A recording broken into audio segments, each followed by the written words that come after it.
Hi, welcome to the Ellis Talker Show. I'm DV LeBron. Do you need things done at your house? Maybe special projects, maybe new tile, new flooring? Look up K&H. They are the exclusive sponsor of the Ellis Talker Show. K&H Contracting, they're a local company, and it's always good to shop local and buy local, and they'll go out there and check it out and give you an estimate. Let them know that DV LeBron sent you.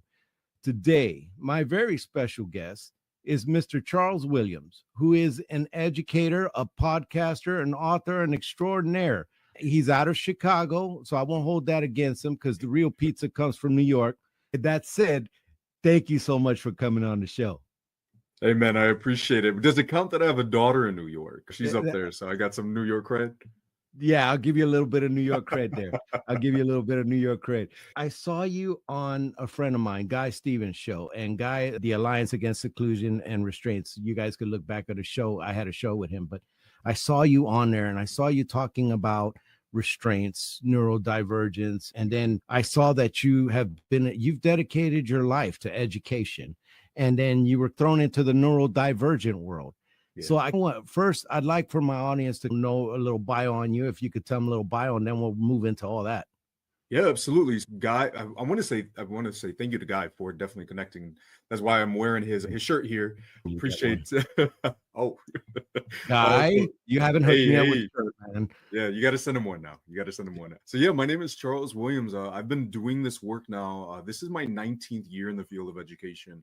Just really pouring into it. And I never wanted to be an educator, but I landed in the job out of very practical terms. When I graduated from college, I had a choice. It was either taking a 6-month temporary position, it was a brand new position, or to go into the field of education. And I was a young single father. I had 2 little girls at the time.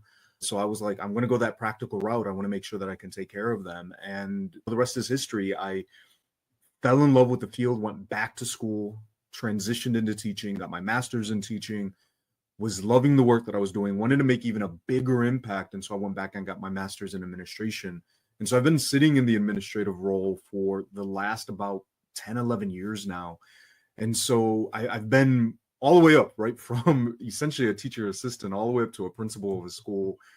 And during the last 5 years, I've also had the honor and the privilege, the amazing honor and privilege of being able to connect with educators from around the country and even beyond by hosting workshops, by traveling and speaking at conferences, keynoting, having a show that is no longer running, but I had a web show, had a podcast that is still running, and just doing all different types of work, writing. And it has allowed me to connect with educators across the spectrum. And so I always say that I'm trying to have the biggest possible impact that I possibly can have with whatever time that I have in this space. And as you mentioned, about 7 years ago, my grandson was born. And grandson, like grandson, grandson, dude, really? Yeah, you look like you're 20. I appreciate it. Yeah, my wife and I, we have 5 daughters. The youngest is the 21-year-old in New York. So 7 years ago, yeah, my grandson was born, and relatively early on, we noticed there were things that were not being met, milestones, benchmarks. He was nonverbal, little things here and there. And as time went on, we started having him tested for autism and whatnot. And now we've learned that he is on the spectrum. And so school has been a challenge. He's only in 2nd grade. He's about halfway through 2nd grade. I guess only 1 quarter into 2nd grade. Oh. But school has been a challenge. The first 2 years, kindergarten and 1st grade, were challenges, which I talked about on Guy's show, where he missed a large portion of that because he was essentially forced into a half day, even though he was no longer in kindergarten, to the point where they were like, maybe he should just stay at home and do school from home. Right. And so he was out of the building for an extended period of time and we've been in that position, right? We have a lawyer, we're still going through things. And so as we were talking, that was not an area that was a space of expertise for me. But as often as we were mentioning before the show started, when something impacts you personally, suddenly you find yourself invested. And so now over the last several years, I've been doing a lot more work in this area and being an advocate, especially for parents who don't understand and realize, because I've seen some of the things they were trying to do to me as an administrator within my own district. And if you were trying to do that to me, What are you doing to parents who have no clue, have no understanding of how this system works? And so now I position myself as an advocate in that area as well. That is beautiful because it is true. Most parents have no idea. And this, like we were talking offline, this is something that unless you're thrust into, you really have no idea what's going on in there. You don't. And it's not a mean thing. It's just, it doesn't impact your life. You got other things that you go on with if it Right. doesn't impact your life. But special education doesn't get the, it doesn't get the frills. It doesn't get the lights, camera, action. And there are things that are happening within that community and in these different schools and school districts all over the country. You're in Chicago, I'm in Texas, and it's happening here, it's happening there. And so me, I have 3 neurodivergent kids. I got a son who's ADD. He went through school, made it through school. My youngest is autistic, and there was restraints put on her where they broke an appendage. She had an anxiety fit because she's autistic and the world is different to them. But instead of dealing with that, they put her on her face.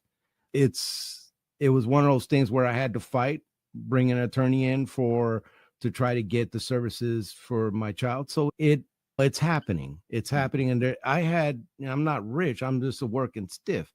But I had some resources to be able to fight for my child. And so, but then, and also my oldest child who's in Seattle, that my oldest child is also neurodivergent. And so I have this, and I've been thrusted on this. I had to advocate for them, and I had to take a crash course into advocating and learning, and learning how to advocate for your kids. But a lot of times these parents show up and they have no idea. So I wanted to talk to you the perspective of somebody who's been an educator, has been in administration. What do you think is the biggest impediment for schools to do what's right by these neurodivergent kids? Man, I think there's a lot, right? I think there's so many factors. One, I think it's just not knowing, not understanding. So to be honest, while it doesn't always happen, in order for a school leader to become a school leader, in many places they have to acquire a license, right? There's no preface, there's no actual preface that says you need to be within a classroom.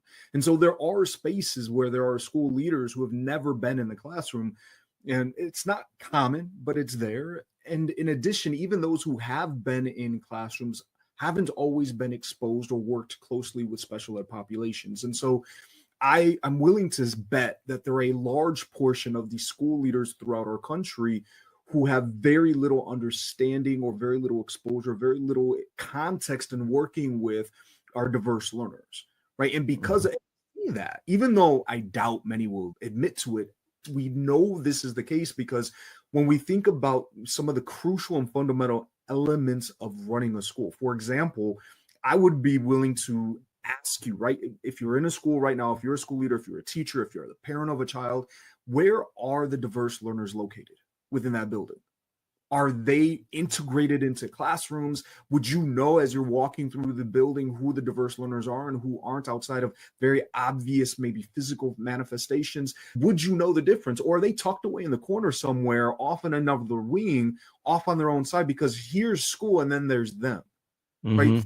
Their schedules, do the schedules for these individuals, for these students, are they built the same way as everybody else, or is the master schedule built and then we're trying to determine how do these students fit in? More often than not, it's that latter piece of saying we're going to make sure everybody gets what they need, and then we're going to figure out where they fit it. Oh, you know what, we're just going to put them all into art together because I don't have any other spot for them. And it's these types of things that are I believe manifestations of a school leader saying, I really don't know, or we're not doing, right? And it's hard when you hear that because nobody wants to be the school leader of that school, but I challenge you to start reflecting on those pieces. So I think that's number one, of just maybe not having the mindsets, the understanding, the experience, maybe those areas. One of the other pieces, and this is unfortunate but true, is that schools so much are driven by test scores.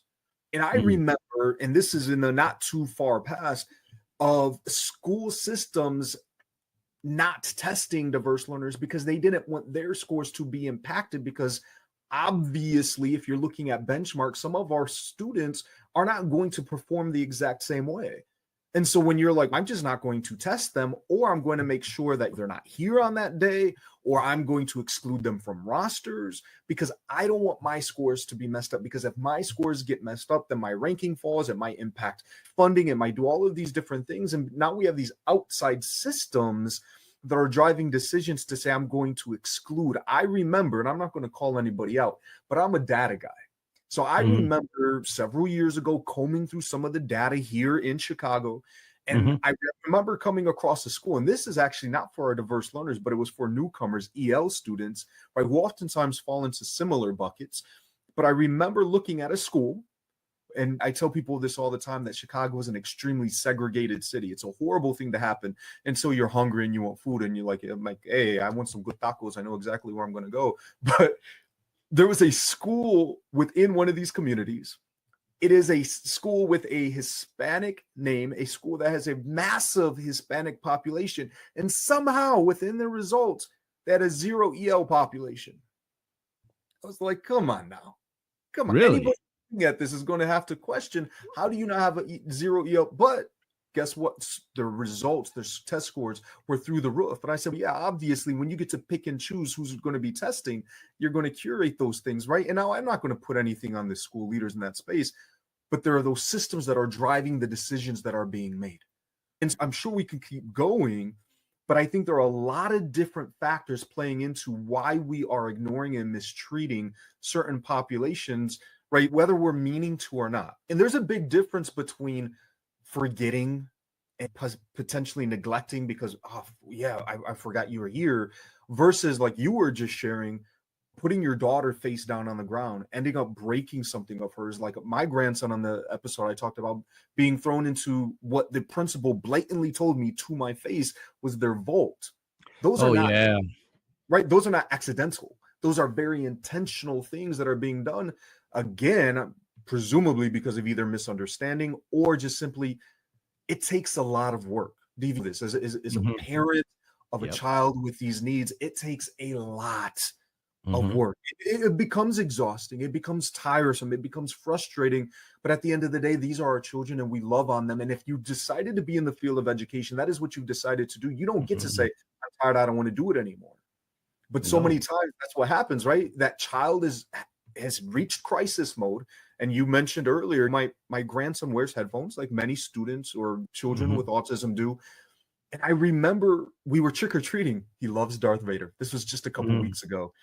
And his lightsaber was in his trick-or-treat bag that his mom was carrying. And he was looking around and we're like, buddy, what's going on? And he was like, my lightsaber. Now, DV, he had his headphones on, noise-canceling headphones with the noise canceling on, and he could hear the small sounds that were coming off of his lightsaber in his bag. And I remember looking at my wife and saying, if he can hear that I can't imagine what all this other chaos and noise must sound like to him. Yeah. Right? And so when he responds to that, we're like, what are you talking about? It's not loud. To them, it is. And so when we're in our schools and a student has a crisis, has a meltdown, as you mentioned, your daughter hitting that mode of anxiety, we see it through a lens of, I don't know what's wrong with them, and not taking that moment to process through their space. And then we respond accordingly. We're tired, we're frustrated, we're aggravated. And so we now lash out. And so, like I said, I could keep going and going. Yeah, no, tell me. I'm sorry to interrupt, but I know, and it's an extensive thing, and it saddens me that it's so big. I'm talking to somebody in Chicago talking about the same problems there that are happening in Texas. It's obviously a nationwide, and according to Guy, it's worldwide. He was talking to people in New Zealand. Problem, it's happening. What was this vault? I got to know more about this vault. What was that? Yeah, so the vault was an exclusionary practice when a child has reached crisis mode, because not that the child needs help in that moment, but what we're going to do is we are going to physically relocate the child, presumably against their will, because who wants to be grabbed and dragged through a building, especially when you're in crisis mode, but relocated to the space for their own safety, which is essentially a windowless room, no windows, the doors, only that one door. And I'm going to put you in here and I'm just going to simply let you get it all out of your system. Yeah. I don't know about you, but I would hate to be thrown. I believe there's something in prisons that they call it like the hole, Yeah, the right? shoe. Yeah. And Yeah. these are adults who go crazy for being in spaces like that. You're telling me that it's acceptable to throw a 5, 6 year old into a room and just saying, hey, you know what, I know you're in crisis mode right now. The thing that you really need is somebody to help you regulate and bring you back down into normal levels to help you Mhm. stabilize. But instead, I'm going to go ahead and throw you into this room by yourself because clearly at such a young age, you're already having trouble self-regulating, which is how you ended up here in the first place. But I'm going to go ahead and seclude you into that space. Best of luck to you. Let me know how that works out. Like, It's horrible. It's mind blowing. It's mind blowing to me. But I happen to work in that field that you mentioned, and there has been studies that are coming out about the effects of seclusion on inmates, mm, and there's a national discussion about it because it is a tool that is used in that system. So these are grown men. They're criminals. They've done bad things, whatever. Okay, I'm not downplaying what they've done, but these guys are grown and they're getting put in these boxes or not, but they're putting in these segregation units, and they're having major psychological breakdowns. So now mhm. you think that it'd be a good idea to put a second grader with autism inside some kind of box for their own good. It doesn't make any sense to me. Now, None. are you having the same issue, and as an administrator, for the tendency to be, when dealing with these kids, to be disciplinary rather than, or maybe reactionary rather than helpful? Yeah, so I think that's what is oftentimes happening in these spaces, right? We view a response to the choices that they're making, and we're looking at it as a disciplinary. So, for example, within my own building, and I'm not gonna say names or anything, No, yeah, it's all but good. this was last year, and I remember actually I was in an observation, right, in a classroom. I'm sitting there, and one of my students, I happened to notice, the students looking at me, and I'm looking and smiling back, and then I noticed that there's no more response, right? It's just a blank stare. And I was thinking to myself, that's different. I've never noticed that before. And one of the one-on-ones in the space started calling the student's name. The student did not respond to the name being Mhm, called, mhm. still just staring blankly. A little bit later, this one-on-one called again, still no response. A little bit later, finally, it seemed like all of a sudden the student was back. I could see it almost like, oh, I'm back, kind of Mhm. confused. And in my mind, DV, and I don't know about you or any of the other listeners right now, but for me, I was like, wait a minute, that seemed very much a form of a stroke, right? I'm all of a Yeah, sudden no longer there. that's what I was thinking. And I'm like, mental no, I got to make sure, is this child prone to strokes? And I remember afterwards, right? Because now that the child's back and like, all right, now no, you know what? You weren't listening to me. We're tired of you doing this. And I was like, oh, so this is a repeated behavior, right? These are the things I'm hearing. You know what? Today for recess, we don't really have recess. We just have a long lunch period and children can go outside and play. You know what? You're not going to be going outside, no recess for you. And so Oh I'm boy. one, I never call people out in public, but immediately afterwards, I pulled this person to the side. I said, hey, I have some questions for you. First of all, Mhm, is in the medical history, right? Are there, I don't know. And I said, from what I saw, it looked like that. Come to find out, the student does have strokes. And so in that moment, that's what was happening. And I said, you're disciplining or reprimanding oh, a child for wow. a medical condition. Think about these things. In the beginning, this person was trying to, no, I think you don't understand. I'm here all the time. I was like, no, I do understand. Right. And so I think it's important in those spaces because, like I said, here's somebody. Here is somebody who Mhm, works with this population, and even then was viewing these actions as defiance mhm, and responding as such. And one of the things I oftentimes say is that a dysregulated adult can't regulate a dysregulated child. And so oftentimes we have our own triggers. You're ignoring me, you're blatantly disrespecting me. Now my own psyche, my own triggers are popping off. And so the yeah, way I'm responding to as a result of that. And so I oftentimes remind people, hey, you know what? When you need to step away, you need to step away and let somebody else pop in. And mhm, so discipline is definitely one of those issues even within my own building, right, where I have to be cognizant of this and say, hey, this is not acceptable. Why? And of course, then there's also the question, why didn't you know? Why didn't you know this was in the medical file? Why didn't you know how to respond to that? Why didn't you see what I saw? And so now it becomes my responsibility as a school leader to make sure that my staff is trained, that my staff has the tools and the skills necessary so nothing like that happens again. Because again, these things don't just happen. There's always reasons, and it's important for us to do those deep dives. But as school leaders, if these things are happening within your building, it is your responsibility to figure out why they're happening and then to put things into motion to make sure that they don't happen again. I was very clear with this individual. Listen, I'm going to make sure that you have the capacity so that it doesn't happen again. But if it does happen again, if it becomes a space of will and not skill, just know that you will no longer be here. Ooh, yeah, right? yes. Because again, at the end of the day, we do what's best for our students. And if you're making, right, because maybe before it was a lack of skill, you didn't know. Now you've been educated now. Now you've you don't have an excuse anymore. No, and once you have an obligation, I think I mentioned this to guy, you have an obligation to do better. You can't feign ignorance anymore. No, and that's one of my jobs, right? I'm going to make sure I'm going to take away those exits. I'm going to stop that from happening. You don't get to claim ignorance. No, Charles, and what you're saying, that I've seen that where grown adults actually get in their feelings about what a fourth grader or third grader is doing. I saw master's level educators think that my fourth or third grader was street smart and somehow manipulating all these people. It was crazy to me that it was becoming personal with a child. Now, I do understand that dealing with these kids can be very difficult. I understand that neurodivergent kids can there's a lot of things it could be difficult. And there are situations where, and I've had people bring this up. What do you do when they're kicking and they're biting you and they're punching you and they're going through this? Those are things that do happen in schools. But as adults, we got to know better. We're the ones who got to figure it out, not the kids. It's not the onus of the neurodivergent child that doesn't even see the world anywhere close to how we see it to figure it out. It's up to the adults. And that's the conversations that I tried to have.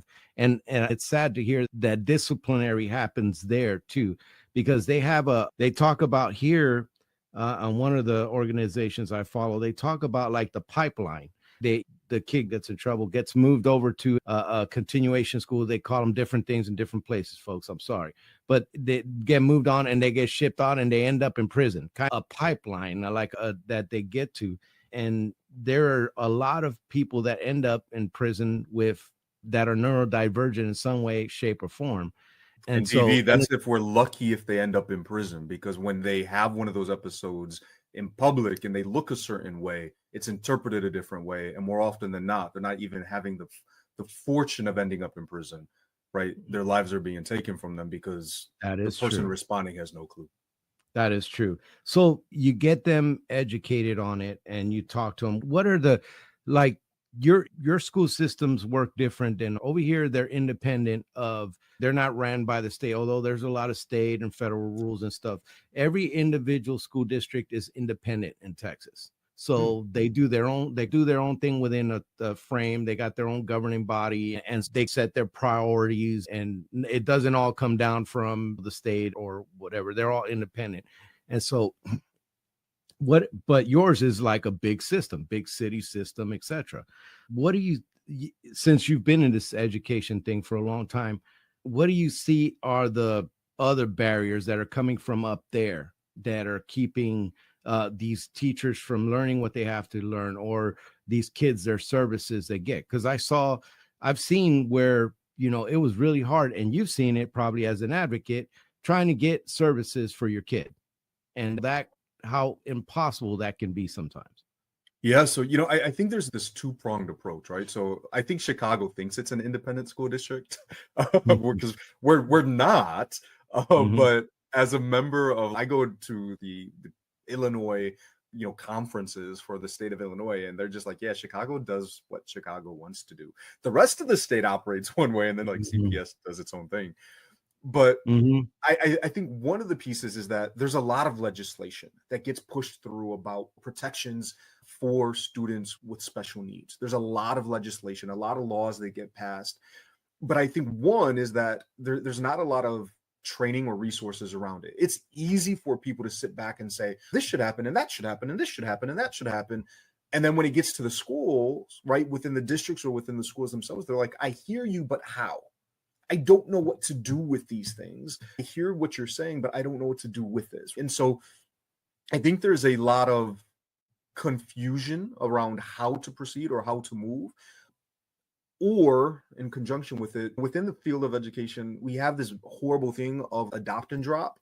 We like, oh, that sounds cool. That's great. We're going to do that thing. And then, oh, wait, there's something else over here. It's almost like our school systems have ADHD. But they do. And so many times within our school systems, then we default, right? We go to that thing that we know was supposed to be the case. Like, for example, right here in Illinois, here in Chicago, like it is illegal. Restraining is illegal. Right?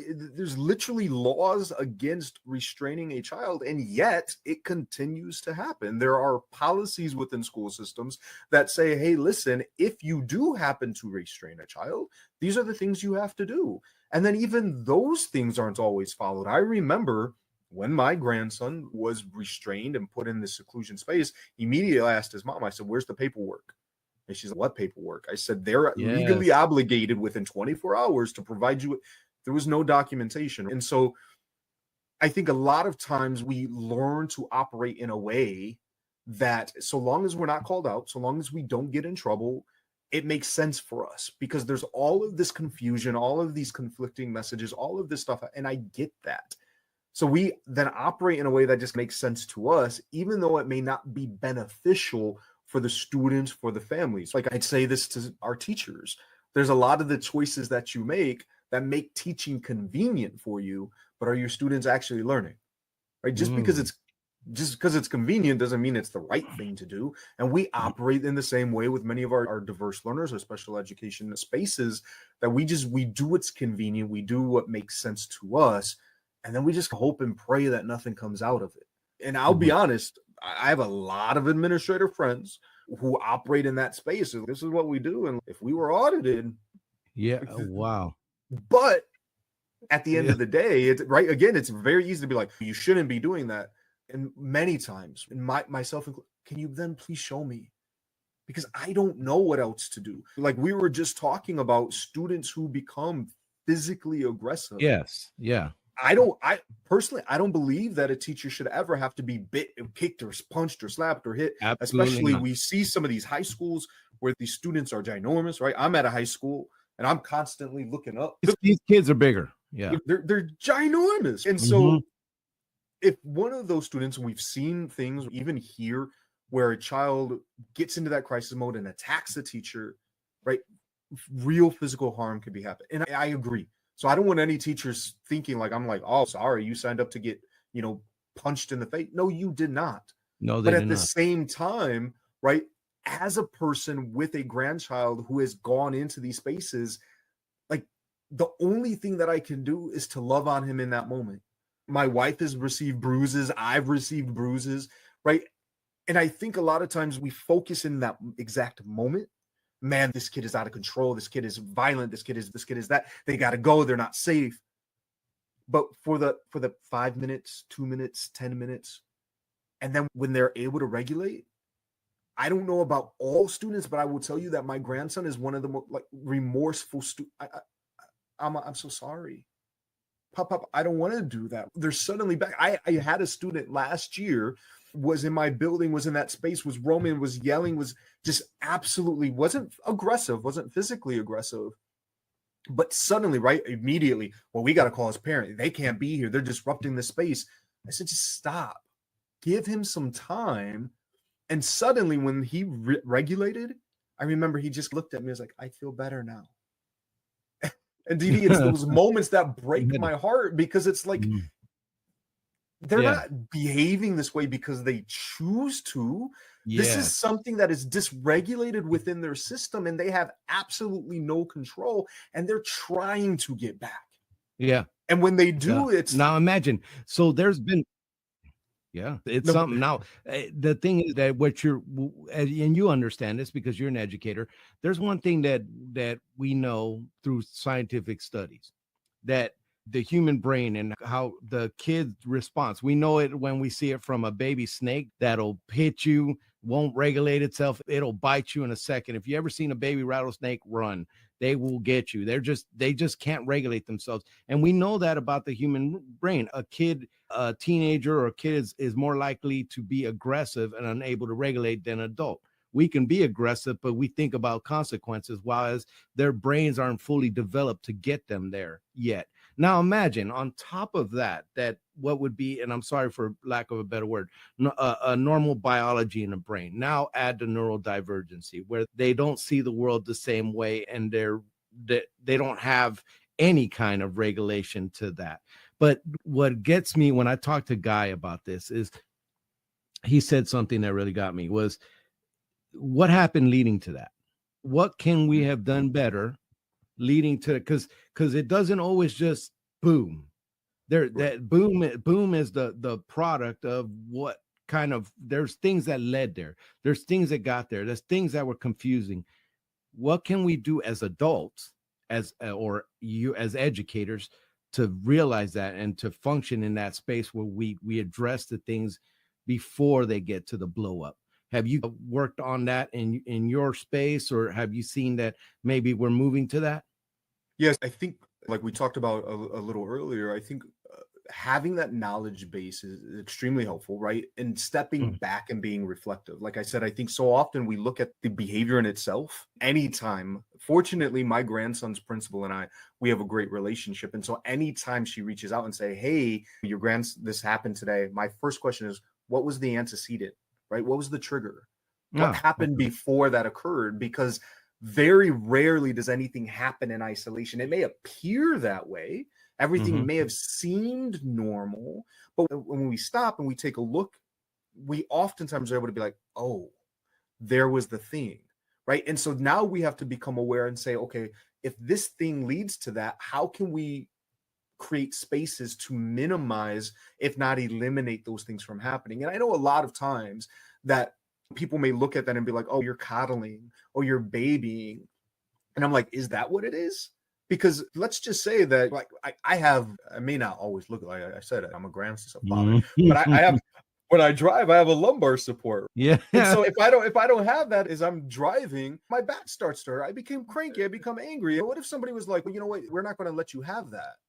Right. Yeah. Well, and then when I don't have it, I'm angry and cranky. It's sorry. Like, it's little, maybe you don't need it, but I do. And maybe it's with our students, there are little things that we may not always understand. Recently, literally within this last week, got a negative report, right? My grandson had a really challenging session.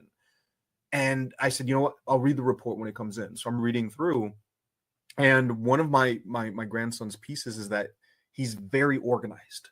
Things have to be in a certain way. They have to be done in it, right? He's the most organized, neatest little 7-year-old you will ever see. I went the other way. My kid went the other way with that. So the messiness, yeah. He's a clean freak. Like this is who he is. And when something is not right, he wants to fix it. And so there was a game board, and there was something that in the container, you have the little pieces and you have the little colors, and they were mixed. And he was like, whoa, no, like the reds and the greens can't be together. I need to organize those things. And the person working with him, and again, here we are with a specialist, was like, no, we'll do that later. It's not game time yet. But I can no longer focus on the task at hand because my brain is hyper focused now on the fact that these things are mixed. And in this moment, if you let me do this, guess what? You'll have me back. But as much as you don't think this is an issue, I think it's an issue. I'm hyper fixated on this thing right now, and I cannot focus here. That is the most important thing on the planet right now. Right. And so it escalated, right? It escalated, right? The teacher was like, the time was running out. I'm going to put the game away. The game was the reward that was done at the end of it. And so he just escalated because now you're punishing me, but I can't help that thing. And I remember bringing that up. I was like, why couldn't he just organize the colors? It wasn't time for that yet. Yeah, I know it wasn't time for that yet, but what would it have hurt to give him 30 seconds to organize? He wasn't trying to play the game. He was trying to organize the colors, right? And it becomes those conversations about it's not always going to have his way. No, he isn't. But when we can actively avoid those situations from happening, why are we not doing it? Why are we intentionally causing harm to students when it's something that they cannot control? And I know somebody might be like, Charles, that's pushing it a bit, that harm situation. But the responses for these students are not the responses that many of us who are neurotypical receive. Right? I might be like, man, that's annoying. I'll get back to it at some point later. I can organize it later. But if I'm hyper fixated, I cannot focus on anything else. And I think when we're thinking about these pieces, right, I think it's taking that step back, as we were talking about, finding the antecedent, finding the trigger, figuring out what those things are, because they might be different for different people. It could be a physical object. It could be a sound. It could be a smell. It could be so many different things that we're just oblivious to, and figuring out, actively working, how do I take these things away? How do I help a student regulate? Because sure, within time, maybe with some therapies and some help and assistance, maybe seeing those mixed colors, I won't be so hyper fixated. But as you pointed out not too long ago, I'm a 7-year-old. My brain isn't going to be fully developed until I'm about 22, 23 anyway. I'm 7. I don't have that skill yet. So don't punish me for something that is outside of my control. Oh, wow. Yeah. No, I love that. And I wish more people would get it. And I want to make this clear because you touched on it. I'm not saying in none of this conversation am I saying that there's teachers just looking for ways to mess with special education kids. That is not the case. And if you are, get out. Yeah. You don't need to be an educator. For by and large, most educators care very much about their kids, and they care very much about their skill of teaching. But these situations, a lot of the times, is just not being trained or being told about ways to deal with this, or not having the resources to deal with these things. So I would love to have you on all night. I could talk to you all night. I'm loving this conversation. Unfortunately, I'm a little over than what I usually go. So I do appreciate you giving me your time. Oh, anytime. I do want to, real quickly, before we wrap this up, I do want to talk about advocating, parents advocating for their kids and special needs, because as this can be a very daunting thing. I'm sure it's very daunting for your kid to figure out how to advocate for your grandchild, and then you learning how to advocate for your grandchild, even though you're an administrator and an educator within that system. So what are the common mistakes that you see that parents make? What do you think that parents could do better when advocating for their children? I know we've said it, that whole piece about educating yourself. Find ways to learn, find ways to understand whatever condition that your child has. I think there's a stigma, especially in many of our communities, especially like in Black and brown communities. There are these stigmas associated with it. And because we're embarrassed and we're ashamed, we let things go undiagnosed. We ignore it. We pretend, we prey on it. We do all the things and then just hope for the best. And then we're like, why isn't it getting any better? Because that is not how it's going to get better. First and foremost, become knowledgeable, educate yourself. And whether it's reading, whether it's listening to podcasts, whether it's watching videos, whatever it might be, right? There's groups, right? Educate yourself. Another piece is, as we talked about, finding somebody to help advocate for you. There are a ton of organizations, lawyers and whatnot, that do this sort of work. And many of them do it pro bono because they understand the implications of this work.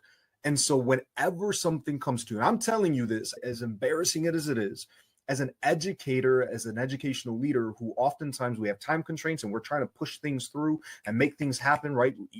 When you're talking about IEPs, there's time frames, there's deadlines, there's all these things that have to be met. Don't succumb to that urge. That, what is the word I'm looking for? A lot of times they pressure you, right? Yeah. Can you just hurry up and sign this? Hey, I know we're talking over the phone. Can I get your verbal consent? Do ever just jump into something. And while you might think that person across the way has your child's best interest at mind, and more than often they do, pause for a moment and say, hey, you know what? I need to get another set of eyes on this. The other day they called my daughter and I said, never verbal consent. You get everything in writing. So there's a paper trail, everything. And then let's get another set of eyes on it. And so we did. We went to and said, hey, can we examine this together? Because even though you might be the most knowledgeable person, you may also miss something. You might skip something. And so have those other eyes. So one, educate yourself, find an organization that will help to support you, and then take that time. Right? Guess what? Your child is not going anywhere, and the school can't rush anything. If you don't sign, if you don't agree, they can't do anything. We just got to sit and wait. And yeah, maybe we're out of compliance, and now we got to let the state or whatever organization know, yeah, we're out of compliance. But more often than not, it's because we weren't going through that process in the right way to begin with. I don't know how many IEPs I've seen that are cookie cutter, right? It's literally copy, paste.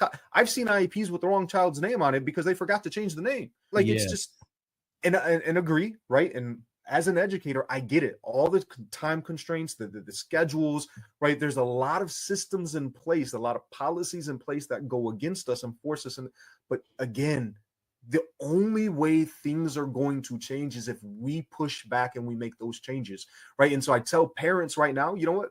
Slow that process down, right? Educators, you're not going to have a choice but to have a slower process. You're going to be able to and push back. If this happens enough, DV, there are way more of us than there are of anybody else. Push back and stop allowing our educational system to operate the way it is. It operates out of a space of efficiency and not of effectiveness. And something has to be done. Something has to change. And I tell people all the time, I don't know how I have a job because I push back all the time. But guess what? If enough of us push back, then things will eventually change. And so I'm talking to both parents and educators. We know, and as an educator watching and listening to this, I know many of you are saying, Charles, I get it.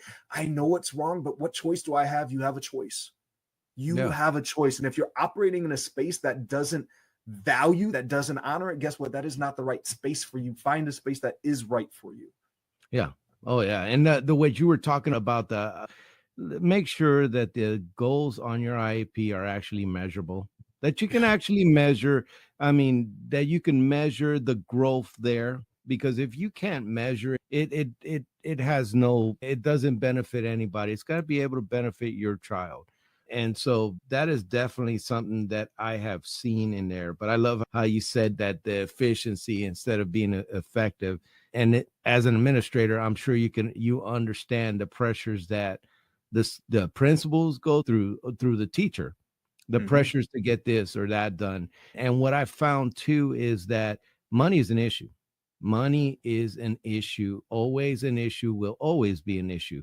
So when you're requesting stuff for your children, unfortunately, the person on the other side is thinking about the financial consequences of that, or the finances behind that. And so that makes it for a very tricky situation. But DV, I know we got to wrap up, and I'm sorry, but I tell people this all the time. I know a lot of times we say there's no money. There's a lot of money for a lot of things. There's money present. It's how we choose to spend that money. And when we talk about even funding for schools, that goes into a whole conversation around property taxes and all that good stuff. But there are funds, because it's interesting enough when somebody says, listen, my child has not been serviced, I am now going to press a lawsuit, and you have money to pay me for back services. There's money that exists, but it's where we're allocating those funds. And again, because we tend to operate in the same way time and time again, we don't make those shifts. And I tell my daughter that all the time. You know what? He's going to need this. Guess whose job that is? That's not our job. We're going to find some additional supports, but it's not our job to provide those services. It is the school's job. And if they say we don't have that service in our school, guess whose job it is to find those services? It is the school's job. And as an educator, I get how challenging that is. I understand that. But at the end of the day, that is the job that we've been given. And it is our job then as advocates to advocate for not just our own children, but the children within our building. And so if you're saying, listen, I don't have money for that, go to the board, go to the CEO or the superintendent, whatever your space has, and you need to advocate for it, because I assure you that the money is there. It's just how it's being allocated. I hope that we can continue our talk one day soon, because I've loved talking with you. I love the information that you've put out for my audience. I love the heart that you have for special education, the heart that you have for kids. I'm glad that you're an educator, sir. I'm glad that someone like you is in the system, and thank you for doing that on my show. And I know that you talked already, but on my show, my guest always has the last word. So I'm gonna shut up and give you the mic to talk to the people, maybe a parent that's just starting to deal with special education or whatever you want to tell them. Yeah, so you know what? There's two things that come to mind. First, it's hard. It's a long, hard journey, but at the end, it's going to be worth it. Like it's going to take a lot of time. It's going to take a lot of energy, a lot of effort. There's going to be a lot of times you want to give up and just say, fine, just whatever, do whatever. But never, ever give up, because there are people like us having these conversations who are going to fight for you, who can support you, who can point you in the right direction. And DV, I just want to close out. The thing that I always say is that if it's meant to be, it begins with me. And I say that because it means two different things. One, I got to do the work first. If something is meant to be, I have to do that work for myself. I've got to position myself to do that work. And I cannot sit around and wait for somebody else to do it. If somebody's going to do it, I got to be the first one. It's easy to be number two. But as a parent, you need to be the number one for your child. Do not sit and wait for somebody else to step in and begin that process. You need to be that person. So if it's meant to be, it begins with me. Yeah. No, and yes, exactly, man. Thank you so much for coming on the show. I hope to have you on again, and we'll continue this conversation. Can you stick around after the show real quickly? Absolutely. Thank you.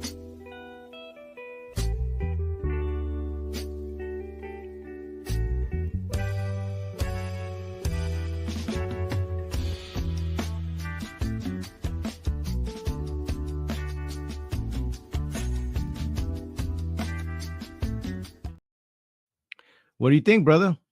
Man, that was phenomenal. Phenomenal. Did I ask good questions? Did I make it welcoming in my show?